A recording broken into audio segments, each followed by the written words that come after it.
I wish I wasn't afraid all the time, but I am. I know this world is screwed up, believe me, I know it better than most. Which is why I wanted to ask if there's anything I can do to help make it right. Please let me know. If you wish.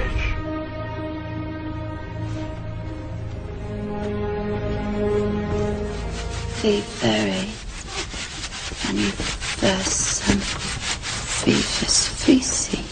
By the power of truth, I, while living, have conquered the universe. Personal motto? From Faust. That's about trying to cheat the devil, isn't it? It is. And speaking of the devil, I was wondering if your offer to help was still standing. Of course. It appears that unforeseen circumstances have accelerated my original plan. As a result, I'm in need of someone with some theatrical skill. I'll do my best. I believe you will. We are consciousness. All that is, has been, and ever will be. There is nothing to fear. Whatever happens, we are always that. Mind fears, because it's programmed to fear. When we're conscious, there's no fear in this.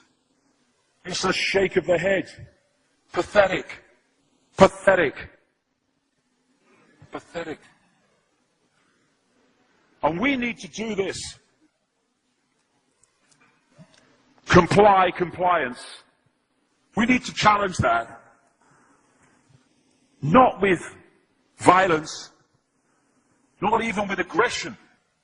We just need not to fight it.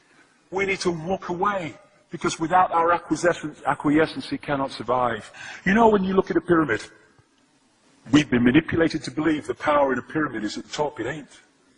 The top of the pyramid is there because the rest of the pyramid's holding it up. We're holding this whole thing together. There's this story I told many years ago of a British comedian called Larry Grayson, who died. I kind of knew him vaguely, and not closely, but vaguely. And I went to his memorial service in Covent Garden, and this other comedian did this tribute to his life, in which he read out this story that Larry Grayson had told him. When they were going around the variety halls and the theatres in the 60s, they had this all-male show. And Larry Grayson was the only woman in it because he was dressed up as a woman. And he said that the end of the show, the last scene, all the sailors, all the men came on dressed as sailors, and they were singing Rule Britannia. You know, Rule Britannia, Britannia rules the waves. Oh, I'm very pleased for you. Okay? And as it built up, Larry Grayson would come on dressed as Britannia with the helmet and the shield, and he would be manhandled up the side of this pyramid to the top for the big finish. And he said one night, he said things seemed to be going rather well. He said, and then I noticed that a sailor in the bottom left-hand corner had got rather a cough. And this cough got worse and worse and worse to the point where the sailor couldn't stay in the pyramid anymore and stepped out of it. Larry Grayson, symbolic of this elite at the peak of the pyramid, ended up in the second row. And the elite, the power center, had done nothing to bring about this. One sailor, the bottom of the pyramid, had got a cough. And the whole thing collapsed. And I listened to that and I thought, my God, yes, that's it. We, the powerless people, are holding the powerful people up there, and they know that. They're terrified of us realizing that. Do you remember that movie, animated movie, A Bug's Life? A Bug's Life with the grasshoppers? And what happened was, there was these ants, an ant island as they called it, and these grasshoppers used to come every year and take all the food, and the ants had to spend a whole year gathering the food together for the grasshoppers because they were terrified of the grasshoppers.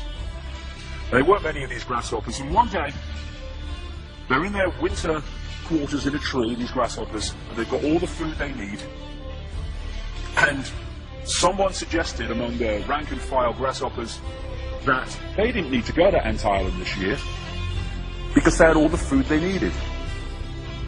And then out came the leader of the grasshoppers to tell them the facts of life, and the few are going to control the many. It's a wonderful speech. If you ever can see that movie, A Bug's Life, I do recommend it. And he said, basically,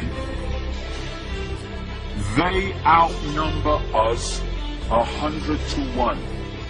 And if ever they figure that out, there goes our way of life. So we have to keep the pressure on, basically. We have to keep them working, so they don't figure out where the real power is. And that's why this network of manipulation works so hard to keep us in these states. Like I said earlier, what are people leaving foreclosed homes for? Foreclosed by banks that have caused the unemployment that lead to them having to leave their homes. Stay there, refuse to leave, make it difficult for them. Expose them for what they are. We make it so easy, the non-compliance. No longer will we just do it because we're told to do it. Is it just? Is it right? Okay, I'll do it. Is it unjust? Is it not right? I ain't doing it.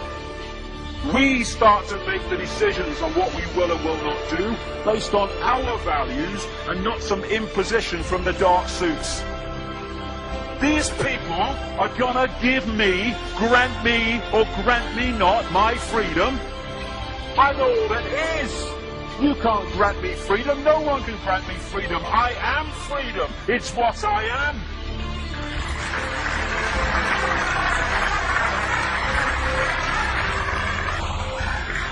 The big question, what would consciousness do? What would consciousness do in this situation? And when we ask that question, it really just changed the way we see the world. Not what would I do, mine, a little frightened. What would consciousness do? You know, this is a great line. If it's not right, don't do it. If it's not true, don't say it. And what would transform this world overnight is if we started doing what we knew to be right in the situations we face, instead of what we think is right for us in the moment. Not what are the consequences for me, or what's the best thing for me, how do I get the best deal out of this? What is right? What is just in this situation? If we started making decisions based on that, the world would transform overnight. These are very simple things. If we want a world of peace, then we need to be peaceful. We don't need to fight for it. We just need to be peaceful, and we'll bring that about. If we want a world of kindness, we need to be kind, and then it will naturally unfold. We don't fight for kindness. As Martin Luther King said, it's a wonderful saying, piece of oratory. Cowardice asks the question, is it safe? Expediency asks the question, is it politic? Vanity asks the question, is it popular? But consciousness asks the question, is it right? And there comes a time when one must take a position that is neither safe, nor politic, nor popular, but one must take it because it is right. And when enough of us do that, what is right will manifest by definition.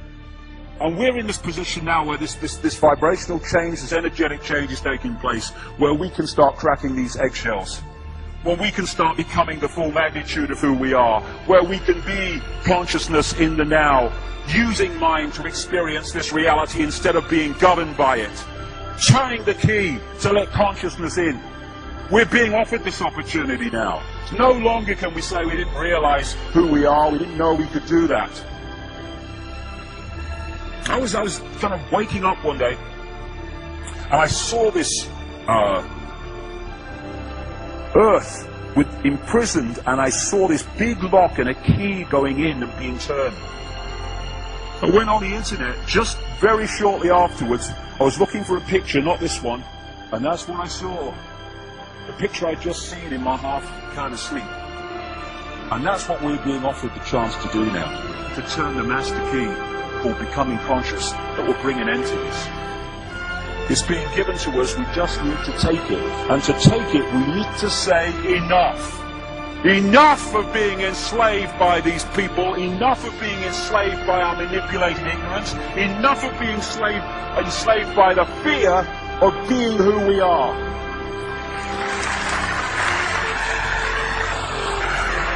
Enough! It is time to fly. It is time to fly. Thank you very much.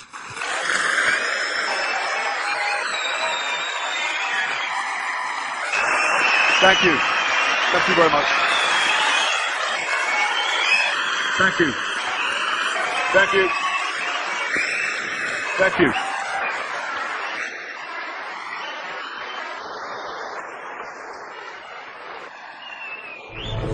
Enemy is approaching fast, requesting orders. General, what should we do? There's no response from command or from party leader Creedy.